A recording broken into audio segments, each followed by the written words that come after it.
Hello, everyone. My name is Michael Mu. I'm an associate professor from the University of South Australia. I would like to thank the Network for Research with International Students for giving us the opportunity to present our recent publication titled A Community Turn to Engaging International Students, the Bright and Dark Social Capital. Today, I'm presenting this paper on behalf of my co-authors, Hannah Sun and Wanwan Zhou.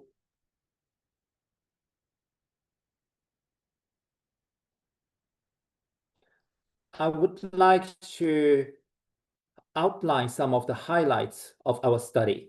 So the study took community turn, which we mean by an approach marked by grassroots, organic initiatives and efforts of local members to engage international students. Community engagement is often framed positively in the literature, defined as the reciprocated communication and interaction that create mutually beneficial knowledge, skills, and relationships between international students and local members of the whole society. Complementing existing literature, we drew on three different schools of social capital to theorize both the bright and dark side of community engagement between international students and local communities. Our study was conducted during a crucial period when international students in the Anglophone West are positioned as both desired, often economically, and unwanted politically. We drew on the literature on community engagement between international students and local members of the community. We focus on three aspects: benefits, challenges, and initiatives of community engagement. The literature has documented the wide range of benefits of community engagement for international students, including creating a sense of confidence, identity, and belonging, generating an informal learning community for academic exchange and support, and promoting organizational citizenship behaviors on campus and cross-cultural adjustment in the whole society. And broadly, community engagement could promote people-to-people relations for the purpose of soft diplomacy. However, community engagement has faced a series of challenges for both international students and for local members of the community. International students were often isolated due to limited community engagement, except for some essential visits to local shops for groceries. International students often also reported their superficial greet and meet without deeper engagement with local members of the community. International students often live in parallel societies, composed almost entirely of co-national fellow international students. On the side of the local members of the community, they also had limited understandings of the multicultural wealth brought by international students.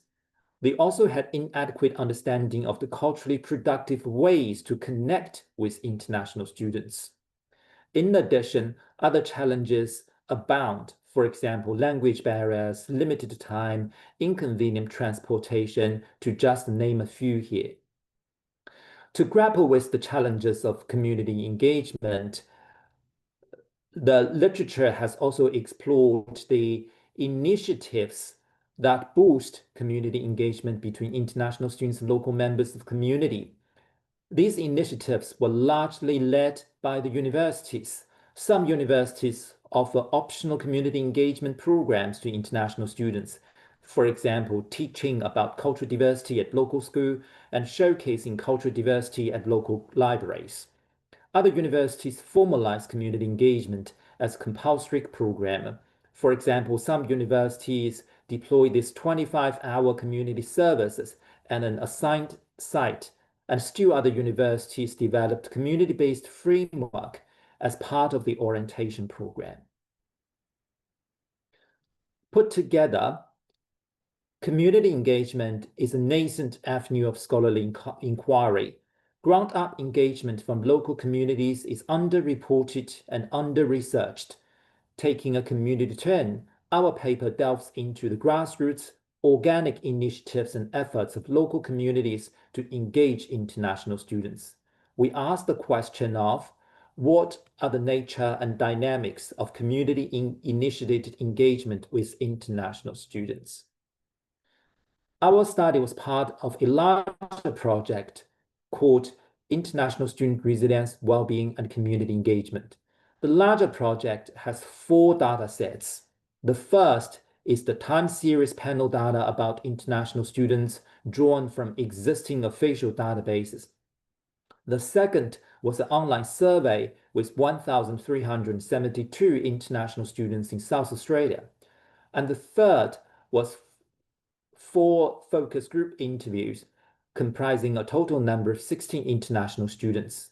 And the fourth one included individual interviews with 9 community members. It was the fourth data set that supported the study I'm presenting now. So the 9 community members included 4 females and five males. They aged between their 30s and 50s. They came from a range of different sectors, including government, community center, tertiary education, student accommodation, faith-based organization, and personal business. They had 5 to 20 years of experience working with international students. 4 of the 9 community members were former international students in Australia and the US, and 3 of them were former transnational workers having experience in Asia and Europe. Each of the individual interview took 40 to 90 minutes. To unpack and interpret the complexities and dynamics of community engagement, we drew on 3 different schools of social capital theories. We started from Putnam's social capital. Putnam drew on his large-scale quantitative study in immigrant societies in the US. He found the trade-off between cultural diversity and social solidarity. Therefore, he developed this concept of bridging social capital, referring to networks, norms, and trust that span underlying social cleavages within communities that can eventually contribute to civic engagement. Drawing insights from Putnam, we built the first theme, trust, reciprocity, and civic engagement. As our data analysis unfolded, we found Putnam's social capital itself wasn't enough to fully help us interpret the complexities of the data. What also brought our attention is the real-world competency built through community engagement, human capital. This drew our attention to Coleman's social capital, which is functional and productive, making possible the achievement of certain ends that in its absence would not be possible. According to Coleman, social capital has the capacity to create human capital. So based on Coleman's social capital theory, we built the second theme, real-world competences as human capital.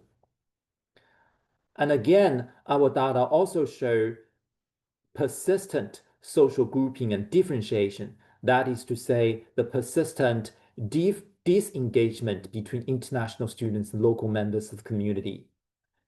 Here we drew on the third school of social capital theory, which is Bourdieu's social capital, referring to the actual or virtual resources that accrue to an individual group by virtue of their more or less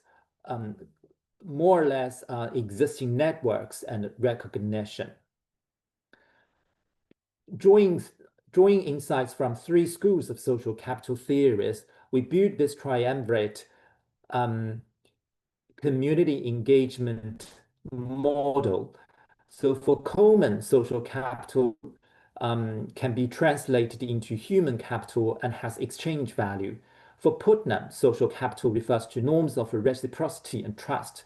For both of them, social capital is perceived as a public good for the whole. In contrast, for Bourdieu, social capital is positioned as a private good for the few, because for Bourdieu, social capital contributes to inequalities and social differentiation. Now I would like to briefly share with you the data for each of the 3 themes. So theme 1, trust, reciprocity, civic engagement, Putnam social capital. Carolyn, who works in the homestay sector, reported her observation of the trust and the ongoing connections between international students and host families. Even when international students moved out, these family connections sustained for a long period of time. She also shared with us that some of the host families traveled to China to attend the weddings of some of the international students in China. Aaron, who worked at a faith-based organization, organized a series of events and activities to connect international students with old folks in the local communities. And Aaron shared with us a story about one social work international student and one old folk who had this physical health issues. Because of the engagement between the international students and the old folk um, became more active in physical access, so which had the benefit for himself. For the international student, it also had benefit because the international student met with this real life person, which he can't learn from the textbook or which he can't learn from what the lecturer told him. Emily worked in the local government, and she shared with us that the local government involved and invited international students to be part of the steering committee. So by having the voices of the international students, local government not only started to understand some of the issues and challenges faced by these students, but also started to draw on the international students' voices, perceptions, and experiences to drive local services. Theme 2, real-world competencies as human capital, Coleman's social capital.